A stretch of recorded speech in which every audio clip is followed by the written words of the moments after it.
Bismillahirrahmanirrahim. Tabbat yada abi lahabin wa tabb. Dalam ayat ini Allah menerangkan bahwa Abu Lahab akan rugi dan binasa, dan kata-kata ini sebagai kutukan dari Allah baginya.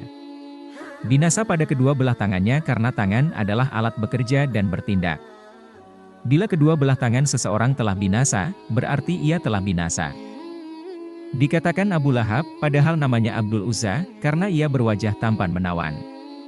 Namun para ulama berpendapat bahwa dikatakan Abu Lahab karena ia pasti menjadi penghuni neraka yang bergejolak apinya. Hal itu seperti orang komunis memilih syiar merah dan golongan kiri karena golongan kiri adalah Eshab Asi Shimal.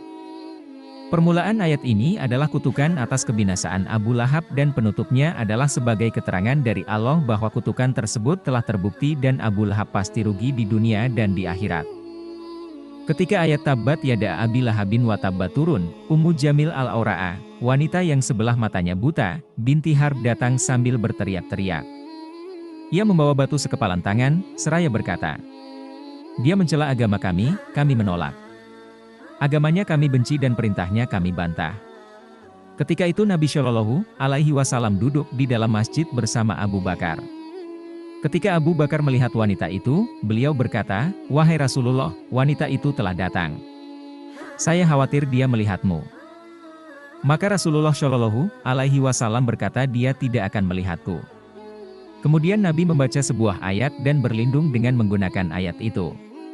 Beliau membaca, "Dan apabila kamu membaca Al-Quran, kami jadikan di antara kamu dan orang-orang yang tidak beriman itu penghalang yang tertutup."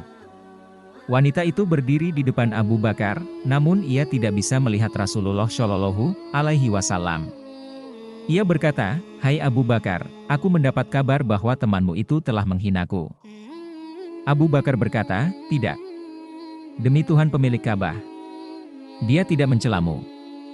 Lalu wanita itu berpaling sambil berkata, "Kaum Quraisy telah tahu kalau aku adalah putri pembesarnya." Riwayat Al-Hakim.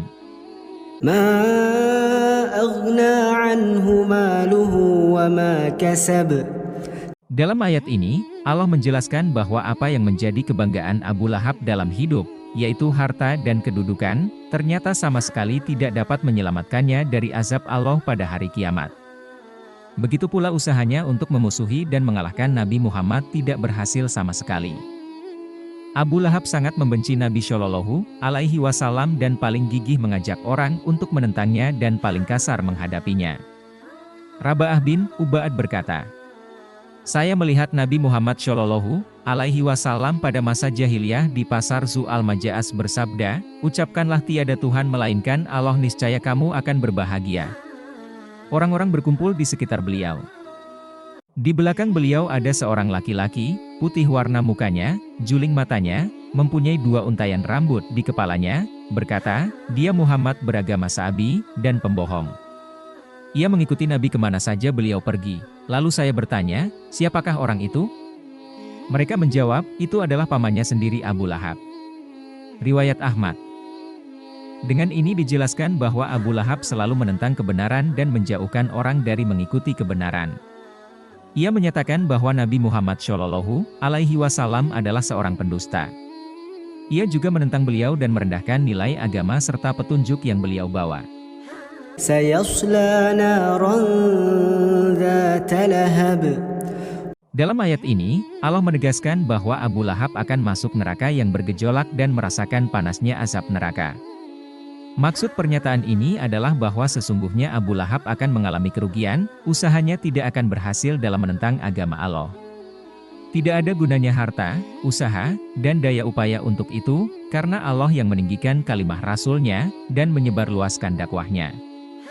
Abu Lahab akan diazab pada hari kiamat dengan neraka yang menyemburkan bunga api dan suhunya yang sangat panas. Azab itu disediakan Allah untuk orang-orang seperti Abu Lahab dari kalangan orang-orang kafir yang menentang Nabi, selain azab di dunia dengan kegagalan usahanya.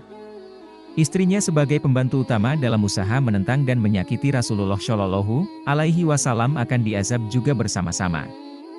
Selain daripada itu, istrinya juga menyebar fitnah kemana-mana, menyebar berita-berita bohong, dan menghidupkan api permusuhan. وامرأته حمالة الحطب.